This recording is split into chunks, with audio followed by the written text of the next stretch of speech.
Hello everyone, welcome to affairs with business. आज के session में आप सभी लोगों का स्वागत है। आज की क्लास में हम लोग मनी बैंकिंग और फाइनेंशियल इंस्टीट्यूशन के फर्दर टॉपिक्स से कुछ इम्पॉर्टेंट एमसीक्यू करेंगे और आपके एग्ज़ाम पॉइंट ऑफ व्यू से काफ़ी इम्पॉर्टेंट रहने वाले हैं ये एमसीक्यू, ठीक है। और उसके अलावा वो सभी स्टूडेंट्स जो यूकेपीएससी या फिर यूपीपीसीएल असिस्टेंट अकाउंटेंट की प्रिपरेशन कर रहे हैं, तो आप लोगों के लिए हमारे ऐप पर कंप्लीट कोर्स भी अवेलेबल है। आप लोग चाहें तो ऐप पर जाकर परचेज कर सकते हैं। ऐप का नाम अफेयर्स विद बिजनेस है और लिंक डिस्क्रिप्शन में गिवन है, ठीक है। तो वो सभी स्टूडेंट्स जो कंप्लीट कोर्स परचेज करना चाहते हैं, आप लोग जाकर एक बार ऐप को और कोर्स को चेकआउट कर सकते हो, ठीक है। चलिए आज की क्लास शुरू करते हैं और आज की क्लास का फर्स्ट क्वेश्चन है,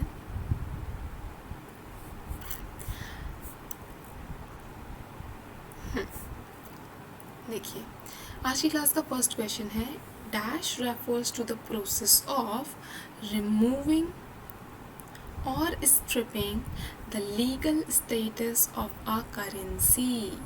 एक करेंसी के लीगल स्टेटस को जब रिमूव कर दिया जाता है तो उस प्रोसेस को हम क्या बोलते हैं। देखो ये क्वेश्चन तो आपको आना चाहिए, इतना फेमस रहा है ये मुद्दा।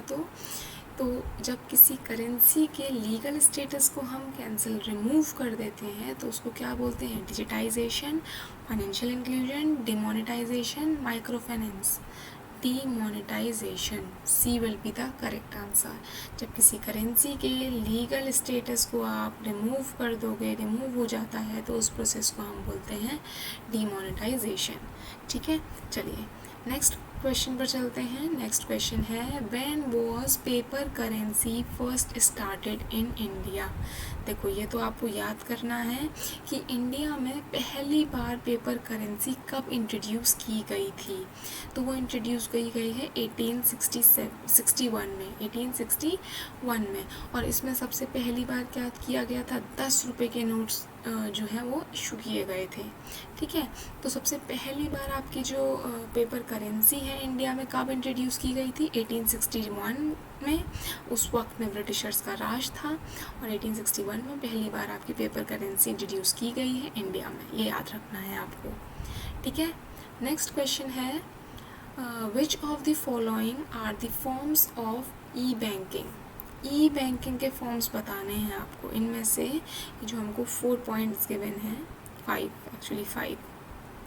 ये हमको 5 पॉइंट्स जो गिवन है, इसमें से ई बैंकिंग में क्या क्या पॉइंट्स इन्वॉल्व होते हैं। चलिए, ई बैंकिंग का मतलब क्या है, इलेक्ट्रॉनिक बैंकिंग। ई बैंकिंग का मतलब क्या है, इलेक्ट्रॉनिक बैंकिंग। वही डिजिटली जब आप नेट को यूज़ करते हुए ज़्यादा फिज़िकली आपको बैंक जाने की ज़रूरत नहीं है। You can use your all the financial transactions और बैंकिंग फैसिलिटीज़ को, बैंकिंग सर्विसेज को अपने फ़ोन पर, नेट पर जब आप यूज़ कर सकते हो, फ़ंड को ऑनलाइन ट्रांसफ़र कर सकते हो, उसे हम ई बैंकिंग बोलते हैं। तो इंटरनेट बैंकिंग, बिल्कुल सही बात है, ई बैंकिंग के अंदर आएगा। टेलीफोन बैंकिंग भी आपका एक तरीके से इलेक्ट्रॉनिक बैंकिंग में ही आएगा, क्योंकि इलेक्ट्रॉनिक बैंकिंग का मतलब ही यही है कि आप इन इलेक्ट्रॉनिक आइटम्स को यूज़ करते हुए क्या कर रहे हो, बैंकिंग फैसिलिटीज़ को, बैंकिंग सर्विसेज को अवेल कर रहे हो। क्लियर है। तो टेलीफोन बैंकिंग भी आपका इलेक्ट्रॉनिक बैंकिंग में आएगा। इलेक्ट्रॉनिक चेक कन्वर्जन, इसमें क्या होता है, आपके चेक को कन्वर्ट कर दिया जाता है, जिससे क्या होता है कि पेमेंट्स जो है वो ईजी हो जाते हैं। ये भी आपका इलेक्ट्रॉनिक बैंकिंग में ही आता है, ई बैंकिंग में। Electronic bill payment, online bill payments हो जाते हैं सारे। Direct fund transfer through RTGS, real time gross settlement, जो हमने इससे पहले वाले पार्ट सेकंड में हमने पढ़ा है बहुत अच्छे से कि real time gross settlement, NEFT और आईएमपीएस में, इन तीनों में क्या डिफरेंस है, मगर ये आते किस में है, ई बैंकिंग में ही आते हैं। तो इस हिसाब से हमारे सभी पॉइंट्स ई बैंकिंग में आ रहे हैं। तो इसका मतलब 1 2 3 4 5 T will be the correct answer, जिसमें आपके सभी पॉइंट्स जो हैं वो इंक्लूड होंगे आपके ई बैंकिंग में। क्लियर है। चलिए नेक्स्ट क्वेश्चन है, which one of the following banks currently ranks number 1 in India in terms of market capitalization. Market capitalization के बेसिस पर जो इंडिया में सबसे फर्स्ट नंबर पे जो बैंक आता है, सबसे बड़ा बैंक भी यही है इंडिया में, वो कौन सा बैंक है? तो वो है आपका स्टेट बैंक ऑफ इंडिया। क्या है? State Bank of India. ये आपको याद रखना है कि नंबर 1 बैंक जो है इंडिया का in terms of market capitalization वो है स्टेट बैंक ऑफ इंडिया।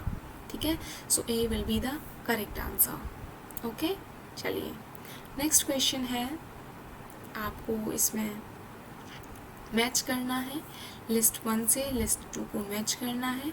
ये आप लोगों की कमिटी दी हुई है और उनका ये पर्पस दिए हुए हैं। ठीक है, सबसे पहले आता है आपका अंडर राइटिंग। देखो, अंडर राइटिंग का मतलब ही क्या होता है कि एक तरीके से अश्योरेंस देता है अंडर राइटिंग कि अगर आपका कोई लॉस हुआ तो हम हैं। ठीक है, अंडर राइटिंग कमिटी। तो ये आपका कौन सा फंक्शन होगा? प्राइमरी फंक्शन होगा, ग्रांटिंग एडवांसेस होगा, एडवांसेस या फिर आप लोन वगैरह प्रोवाइड कर रहे हो, यूटिलिटी फंक्शन होगा या फिर एजेंसी फंक्शन होगा। एजेंसी फंक्शन तो हमने पढ़ा था, जब बैंक आपके बिहाफ पर काम करती है, आपसे कुछ कमीशन चार्ज करेगी मगर आपके बिहाफ पर डिविडेंड पे कर देगी, फंड्स ट्रांसफ़र कर देगी। ठीक है, वो ये फंक्शंस होते हैं। मगर अंडर राइटिंग आपका यूटिलिटी फंक्शन में आएगा। किस में आएगा? यूटिलिटी फंक्शन में आएगा। तो 1 का क्या होगा? सी। 1 का क्या होगा? सी। 1 का क्या होगा? सी। नेक्स्ट है आपका transfer of funds. Transfer of funds मैंने अभी बताया कि जब आप फंड्स को ट्रांसफ़र करते हो किस में आ जाता है? एजेंसी फंक्शन में आ जाता है। किस में आता है? एजेंसी फंक्शन में आता है। तो 2 का क्या होगा? 2 का होगा डी। डी इसमें भी है, इसमें भी है, मगर फर्स्ट का सी सिर्फ इसी में है। नेक्स्ट है आपका ओवरड्राफ्ट। ओवरड्राफ्ट फैसिलिटीज़ क्या होती हैं? जब आपके बैंक अकाउंट की जो क्रेडिट अमाउंट से ज़्यादा एक्सेस में जब आप क्या कर सकते हो? एक्सेस में जब आप विड्रॉ कर सकते हो, विड्रॉ कर लेते हो, उसे बोलते हैं ओवरड्राफ्ट। उसे बोलते हैं ओवरड्राफ्ट। तो ओवरड्राफ्ट क्या है आपकी? ओवरड्राफ्ट है आपका ग्रांटिंग एडवांसेस। ग्रांटिंग एडवांसेस, आपके पास इतना पैसा था नहीं जितना आपने विड्रॉ कर लिया है, तो बैंक ने एक तरीके से आपको क्या किया है? एडवांस लोन आपको क्या किया है? पैसा दिया है। ठीक है, तो ये होता है आपका ओवरड्राफ्ट फैसिलिटी, मतलब 3 का बी। ठीक है, फिर है रिकरिंग डिपॉजिट्स। रिकरिंग डिपॉजिट्स, और ये क्या होता है आपका? प्राइमरी फंक्शन होता है। तो 4 का क्या हो जाएगा? ए। तो C will be the correct answer. Clear है? चलिए नेक्स्ट क्वेश्चन है, which among the following is not a subsidiary of Reserve Bank of India. Reserve Bank of India की इन चारों ऑप्शन में से कौन एक है जो सब्सिडरी नहीं है? देखो, सबसे पहले तो ये याद रखो, रिजर्व बैंक ऑफ इंडिया के फिलहाल 4 फुल ओन सब्सिडरीज हैं। कितनी हैं? 4 फुल्ली ओन सब्सिडरीज है रिजर्व बैंक ऑफ इंडिया की।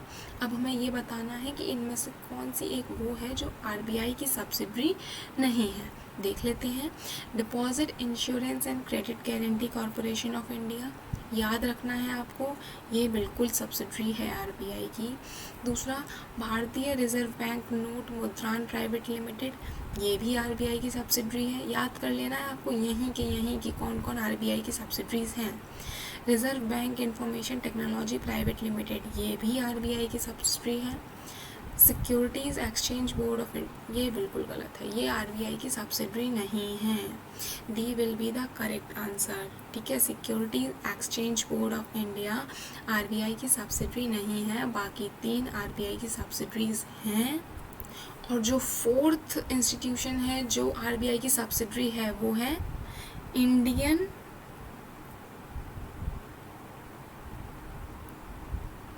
Financial technology and allied services.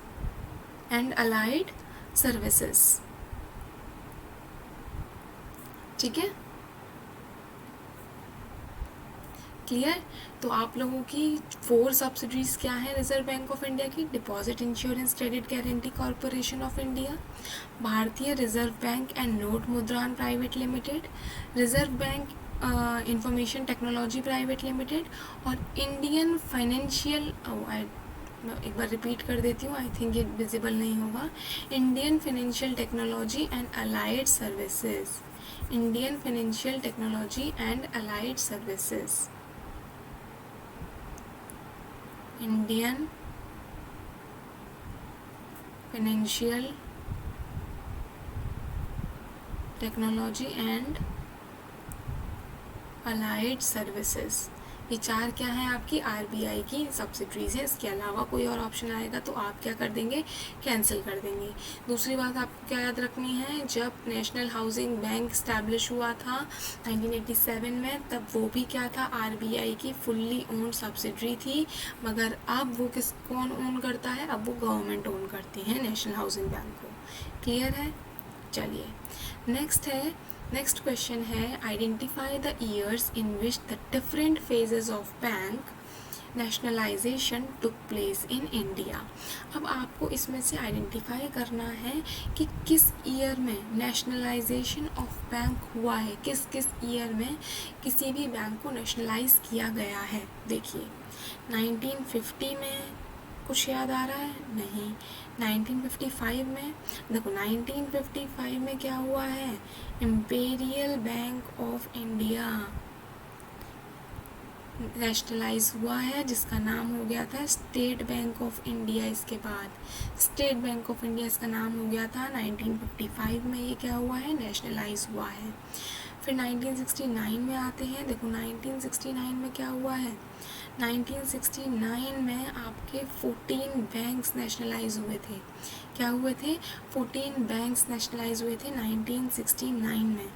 ठीक है, ये इसमें आपको सिर्फ डिफरेंट फेजेस ऑफ बैंक जो बैंक कॉमर्शियल बैंक्स जो नेशनलाइज हुए हैं उनका बताना है आपको बस। ठीक है, तो 1969 में क्या हुआ है आपका, 1969 में आपके 14 बैंक्स नेशनलाइज हुए थे। 1949 में आपका आरबीआई नेशनलाइज हुए हैं। क्या हुआ है, आरबीआई नेशनलाइज हुआ है। ठीक है, ये reserve Bank of India central bank है। ठीक है, और हम लोग बात कर रहे हैं डिफरेंट जो हमारे बैंक्स जो नेशनलाइज हुआ कॉमर्शियल बैंक है। हालांकि यहाँ मेंशन नहीं किया है, मगर आपको ऑप्शन में भी कोई ऐसा सही आंसर देखने को नहीं मिल रहा है। देखिए 1955 में भी नेशनलाइजेशन हुआ है इम्पेरियल बैंक ऑफ इंडिया का, जो बाद में हुआ है स्टेट बैंक ऑफ इंडिया। 1969 में जो हमारे लार्ज 14 बैंक्स थे नेशनलाइज हुए थे। और फिर इसी के बाद हम बात करते हैं डायरेक्ट 1980 में जो 6 मोर बैंक्स हमारे क्या हुए थे, नेशनलाइज हुए थे। तो कायदे में हमारा आंसर होना चाहिए 2, 3, 4, 5, मगर आप ऑप्शन में अगर देखोगे तो 2, 3, 4, 5, क्योंकि 1950 में तो कुछ नहीं हुआ है और 2, 3, 4, 5 हमें किसी ऑप्शन में नहीं मिल रहा है। हमें ऑप्शन के हिसाब से मोस्ट एप्रोप्रिएट आंसर लगाना होता है। तो क्या हो जाएगा, 2, 4, 5, 2, 4, 5, 3, 4, 5, 3, 4, 5, या फिर 2, 3, 5, 2 या फिर 2, 3, 5। अब देखो बाकी ये जितने भी हैं हम अलग अलग फेजेस के क्वेश्चन ने साफ साफ पूछा है, different phases of banks nationalise, जो बैंक जो अलग अलग फेज में नेशनलाइज हुए हैं। और 1949 में हम सिर्फ बात कर रहे हैं हमारे सेंट्रल बैंक ऑफ इंडिया की, और 1955, 69 और 80 में जो बात हो रही है वो अलग फेजेस में हमारे बैंक जो नेशनलाइज हुए हैं उनकी बात हो रही है। इसलिए इसमें जो मोस्ट अप्रोप्रिएट आंसर होगा आप लोगों का वो होगा B. So B will be the correct answer, second, third and fifth। Clear है, क्लियर है। चलिए नेक्स्ट क्वेश्चन है, SWIFT stands for, SWIFT stands for. अब देखिए ये हमने किया भी था लास्ट पार्ट में कि जब हमको क्या करना होता है, इंटरनेशनली फंड ट्रांसफ़र करने होते हैं इंटरनेशनली, तो हम किसका यूज़ करते हैं, स्विफ्ट का। स्विफ्ट का फुल फॉर्म क्या है, society for world wide interbank transfer, society for world wide inter fast transmission, society for world wide interbank financial telecommunication, या इनमें से कोई भी नहीं। हमने देखा था आखिरी बार में स्विफ्ट का फुल फॉर्म क्या है, society for world wide interbank financial telecommunication. C will be the correct answer, C will be the correct answer. Clear. चलिए नेक्स्ट क्वेश्चन है, आपको फिर इसमें मैच करना है। इधर आप लोगों के बैंक का नाम दिया हुआ है और इधर कब वो नेशनलाइज हुए हैं वो ईयर दिया हुआ है। ठीक है, कब वो नेशनलाइज हुए हैं वो ईयर दिया हुआ है। अभी मैंने आप लोगों को शायद सारे बता दिए हैं प्रीवियस क्वेश्चन में कि क्या कौन सा बैंक कब नेशनलाइज हुआ है। देखो आरबीआई नेशनलाइजेशन क्या बताया मैंने, 1949 में। कब नेशनलाइज हुआ ये, 1949 में, मतलब फर्स्ट का क्या हो जाएगा बी। मतलब फर्स्ट का बी किस में है, बी और डी में है। फिर इम्पेरियल बैंक नेशनलाइजेशन, ये कब हुआ है, 1955 में, मतलब सेकंड का क्या हो जाएगा, सी, ये भी दोनों में है। नेशनलाइजेशन ऑफ 14 कॉमर्शियल बैंक्स, अभी बात की है हमने इसकी, कब हुए हैं, 1969 में। कब हुए हैं, 1969 में। तो अब आप देख लो कि थर्ड का क्या है, डी, मतलब डी आपका सही आंसर होगा। अब अगर आपको इडबी कब इस्टेब्लिश हुआ है ये नहीं भी पता होगा तो भी आप इसका क्या कर दोगे, सही आंसर लगा दोगे। ठीक है, समझ में आई। मगर आप लोगों को ये बात याद रखनी है। अब इडबी कब इस्टेब्लिश हुआ है, 1964 में। कब इस्टेब्लिश हुआ, 1964 में। क्लियर है। तो आरबीआई 1949 में, इम्पीरियल बैंक 1955 में, 14 कॉमर्शियल बैंक 1969 में, और इडबी कब इस्टेब्लिश हुआ, 1964 में। क्लियर, क्लियर है। चलिए नेक्स्ट क्वेश्चन पर चलते हैं।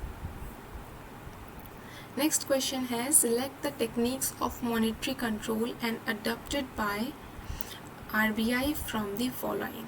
अब आपको मैंने बताया था आप लोगों को आरबीआई जो है वो मॉनेटरी पॉलिसी लाती है।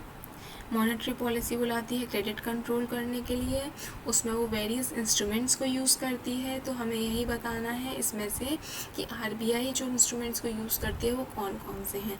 सीआरआर, कैश रिजर्व रेशियो, जब कॉमर्शियल बैंक अपने टोटल डिपॉजिट्स का कुछ सर्टेन परसेंटेज क्या करती है, आरबीआई के साथ कैश के फॉर्म में मेंटेन करती है।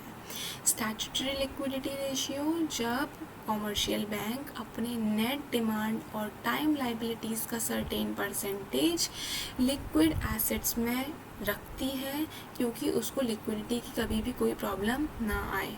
ठीक है, ये बिल्कुल ये भी यूज़ करती है। बैंक रेट, जब कॉमर्शियल बैंक आरबीआई से पैसा लेती है तो उससे जब आरबीआई ने, सीधी सीधी बात है, कॉमर्शियल बैंक को जब पैसा दिया तो अब वो क्या करती है, इससे इंटरेस्ट चार्ज करती है। क्या करती है, इंटरेस्ट चार्ज करती है। उसे हम क्या बोलते हैं, बैंक रेट। उसे हम क्या बोलते हैं, बैंक रेट। क्लियर। तो ये भी आपका मॉनेटरी पॉलिसी में आता है। करेंसी रेट, करेंसी का जो रेट है वो आपका मॉनेटरी पॉलिसी में नहीं आता है। तो मॉनेटरी पॉलिसी में क्या क्या आ जाएगा, मॉनेटरी कंट्रोल में 1, 2 और 3, 1, 2 और 3, D will be the correct answer. Clear है। चलिए नेक्स्ट क्वेश्चन पर चलते हैं। Which of the following is not a development banking institution. Which of the following is not a development banking institution. इसमें से कौन सा डेवलपमेंट बैंकिंग इंस्टीट्यूशन के अंडर फॉल नहीं करता। देखो, IDBI, Industrial Development Bank of India, या फिर IFCI, Industrial Financial Corporation of India, EXIM Bank, Export Import bank, या फिर आईसीआईसीआई का फुल फॉर्म क्या है, Industrial Credit and Investment Corporation of India. ठीक है। अब आपको ये याद रखना है कि डेवलपमेंट बैंकिंग इंस्टीट्यूशन के अंडर इडबी, इफ्सी और आईसीआईसीआई आते हैं। EXIM Bank, Export Import Bank जो है वो डेवलपमेंट बैंकिंग इंस्टीट्यूशन के अंडर नहीं आता है। So C will be the correct answer. Clear. चलिए नेक्स्ट क्वेश्चन है। In 1992 the banking sector reforms were introduced as per. 1992 में बैंकिंग सेक्टर रिफॉर्म्स को इंट्रोड्यूस किया गया था। ठीक है, बैंकिंग सेक्टर रिफॉर्म्स को इंट्रोड्यूस किया गया था। आपसे ये पूछा जा रहा है कि किस कमेटी की रिपोर्ट के बेसिस पर बैंकिंग सेक्टर रिफॉर्म्स जो 1992 में आए हैं वो किस कमेटी के रिपोर्ट के बेसिस पर आए हैं। तो सी रंगरंजन कमेटी के बेसिस पर, एम नरसिम्हा कमेटी के बेसिस पर, सुरेश तेंदुलकर, या फिर सुखमय चक्रवर्ती। देखो बच्चों, इसका सही आंसर है B, M Narasimham committee report, जो कि आई थी आपकी 1991 में, जो कि आई थी 1991 में। और अगर आपसे पूछा जाए कि दूसरी नरसिम्हम कमेटी रिपोर्ट कब आई है, तो याद रखो ये काफ़ी बार पूछ लिया जाता है। ये आई है 1998 में। कब आई है, 1998 में। क्लियर है। तो जो बैंकिंग सेक्टर रिफॉर्म्स 1992 में आए हैं वो किस कमेटी के बेसिस पर, रिकमेंडेशन पर आए हैं, नरसिम्हम कमेटी की रिपोर्ट पर, जो आई थी 1991 में। So B will be the correct answer. Clear. चलिए नेक्स्ट क्वेश्चन है, when RBI grants loan to commercial banks and charges interest on it, it is called. अभी बताया मैंने कि जब कॉमर्शियल बैंक लोन लेती है आरबीआई से और जो आरबीआई जो इंटरेस्ट चार्ज करती है, ठीक है, उसे हम क्या बोलते हैं, बैंक रेट। उसे हम क्या बोलते हैं, बैंक रेट बोलते हैं। तो bank rate, reserve repo rate, sweep stack rate या फिर बैंक रेट, ये हमने अभी डिस्कस कर ही लिया। D is the correct answer. Clear. चलिए नेक्स्ट क्वेश्चन है, ई banking business is essentially regulated by Information Technology Act 2000। ये तो बिल्कुल सही बात है कि हाँ, ई बैंकिंग जो है वो हमारे IT एक्ट 2000 से रेगुलेटेड है। Under which personal signature is replaced by, जिसमें पर्सनल सिग्नेचर को किससे रिप्लेस कर दिया गया है, एनक्रिप्टेड सिग्नेचर या फिर इमेज सिग्नेचर या फिर डिजिटल सिग्नेचर या फिर ऑनलाइन सिग्नेचर। अब देखो, एनक्रिप्टेड इमेज या फिर फ़ोटो लेके या फिर ऑनलाइन नहीं किया गया है, डिजिटल सिग्नेचर। डिजिटल सिग्नेचर में उसको रिप्लेस किया गया है पर्सनल सिग्नेचर को। ठीक है, तो सही आंसर क्या होगा, digital signature will be the correct answer. Next question है, PIN in banking transaction is known as. PIN जो है वे बैंकिंग ट्रांजेक्शन में जो पिन है, एक तरीके से आप ये मान लीजिए कि आपसे ये क्वेश्चन क्या पूछ रहा है, आपसे ये क्वेश्चन पिन का फुल फॉर्म पूछ रहा है। PIN in banking transaction is known as, banking transaction में पिन को हम क्या कहते हैं, postal index number, permanent identification number, personal identification number या फिर पब्लिक इंटरलॉकिंग न्यूमेरिक। तो PIN, पिन को बैंकिंग ट्रांजैक्शन में बोला जाता है पर्सनल आइडेंटिफिकेशन नंबर। क्या बोला जाता है, personal identification number. So C will be the correct answer. Clear. चलिए नेक्स्ट क्वेश्चन है, the operations of banks and financial institutions are regulated by. जितने भी हमारे बैंक हैं और जितनी भी हमारी फाइनेंशियल इंस्टीट्यूशंस हैं, हम सिर्फ बैंक की बात नहीं कर रहे हैं, हम सिर्फ फाइनेंशियल इंस्टीट्यूशंस की बात नहीं कर रहे हैं, हम दोनों को कंबाइन बात कर रहे हैं कि हमारे बैंक्स और फाइनेंशियल इंस्टीट्यूशंस जो हैं वो हमारे किससे रेगुलेटेड होते हैं, सिर्फ RBI एक्ट से। सिर्फ RBI एक्ट से नहीं, क्योंकि यहाँ पे हमने फाइनेंशियल इंस्टीट्यूशन को भी ऐड किया है, तो RBI एक्ट भी है। द बैंकिंग रेगुलेशन एक्ट 1949, इससे भी रेगुलेट करते हैं। IT एक्ट अभी अभी पढ़ा, ई बैंकिंग कौन रेगुलेट करता है, IT एक्ट 2000। तो इसका सही आंसर क्या हो जाएगा, all of the above. Correct answer क्या हो जाएगा, ऑल ऑफ द अबव। तो आप लोगों का इसका सही आंसर क्या है कि बैंकिंग और फाइनेंशियल इंस्टीट्यूशन को RBI एक्ट भी रेगुलेट करता है, बैंकिंग रेगुलेशन एक्ट भी रेगुलेट करता है और इंफॉर्मेशन टेक्नोलॉजी एक्ट 2000 भी रेगुलेट करता है। So D will be the correct answer. Clear. चलिए नेक्स्ट क्वेश्चन है, as per the RBI act 1934, ठीक है, RBI एक्ट 1934 के according the following functions are described as the functions of the central bank. इनमें से कौन से सेंट्रल बैंक के फंक्शंस हैं, ठीक है, एज पर द एक्ट 1934। देखो, बैंकिंग फंक्शन बिल्कुल सही बात है, एडवाइजरी फंक्शन, सुपरवाइजरी फंक्शन या प्रमोशनल फंक्शंस। देखो, प्रमोशनल फंक्शंस तो है, RBI का काम है कि वो प्रमोट करे बैंकिंग इंस्टीट्यूशंस को, बैंकिंग सर्विसेज को, ठीक है। सुपरवाइजरी फंक्शन बिल्कुल सही बात है, वो सभी हमारे इंडियन बैंकिंग सिस्टम को सुपरवाइज कौन करता है, RBI सुपरवाइज करता है। सभी कॉमर्शियल बैंक की एक्टिविटीज़ को कौन सुपरवाइज करता है, RBI सुपरवाइज करता है। एडवाइजरी फंक्शन, अब देखो ये एडवाइस नहीं करता है RBI सीधा सजेशन, सीधे आप लोगों को क्या करेगा, पॉलिसी फॉर्मुलेट करके देता है, सुपरवाइज करता है, एडवाइस नहीं करता। तो इसके फंक्शन क्या हो जाएंगे, बैंकिंग 1, 3 एंड 4, क्या हो जाएंगे 1, 3 and 4। A will be the correct answer. सही आंसर क्या हो जाएगा, ए। तो correct answer will be A will be the correct answer, banking function, supervisory function and promotional functions. Clear है। चलिए नेक्स्ट क्वेश्चन पर चलते हैं। 18th क्वेश्चन पूछ रहा है कि the regulatory authority of regional rural bank is, regional rural bank की जो रेगुलेटरी अथॉरिटी है वो इनमें से कौन है? NABARD, central government, state government या फिर स्पॉन्सर बैंक। देखो नाबार्ड का फुल फॉर्म क्या होता है? National Bank for Agriculture and Rural development, agriculture and Rural development, national Bank for Agriculture and Rural development. Question पूछ रहा है कि रीजनल रूरल बैंक का जो रेगुलेटरी अथॉरिटी है वो कौन है? स्पॉन्सर बैंक है, स्टेट गवर्नमेंट है, सेंट्रल गवर्नमेंट है या नाबार्ड है? बच्चों इसका सही आंसर है A, NABARD, National Bank for Agriculture and Rural Development आपका सही आंसर है। ठीक है, रीजनल रूरल बैंक को कौन रेगुलेट करता है? नाबार्ड रेगुलेट करता है। क्लियर? ओके, ठीक है, चलिए आगे बढ़ते हैं। नेक्स्ट क्वेश्चन है which of the following financial institution is not with in the supervisory purview of Reserve Bank of India. इनमें से कौन सी वो बॉडी है जो RBI सुपरवाइज नहीं करता जिसको?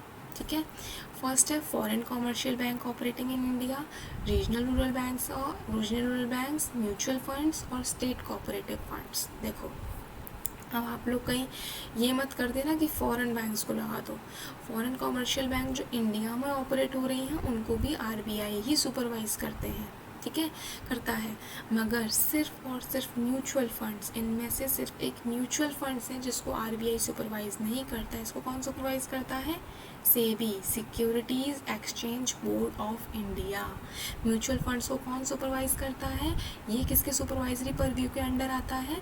Securities exchange board of India. ठीक है, तो इसका सही आंसर क्या हो जाएगा? सी, म्यूचुअल फंड्स को RBI सुपरवाइज नहीं करता है।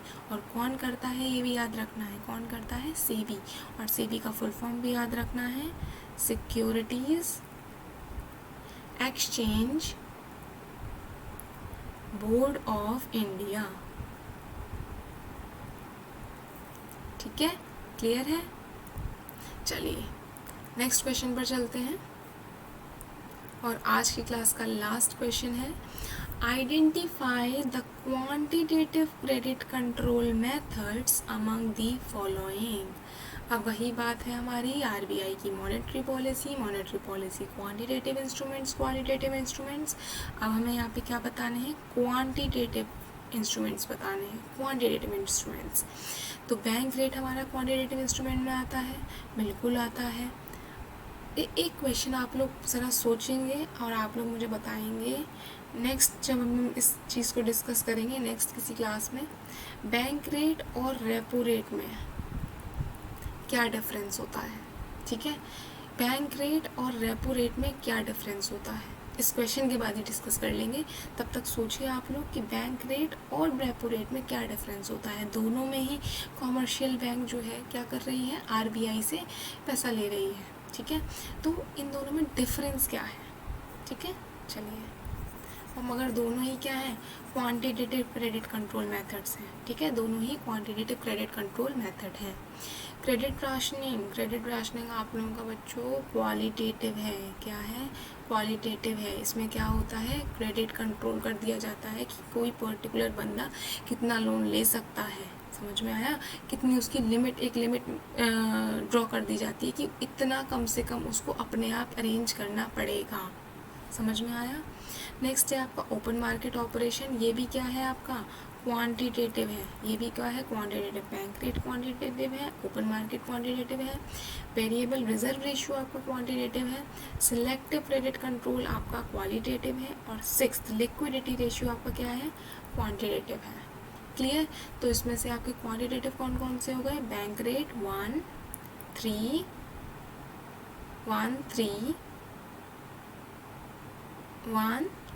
4 and 6. 1, 3, 4 and 6. D will be the correct answer. D will be the correct answer. अब आप लोग मुझे ये बताइए कि बैंक रेट और रेपो रेट में क्या डिफरेंस होता है। देखो, बैंक रेट में क्या होता है कि आप कॉमर्शियल बैंक क्या करती है?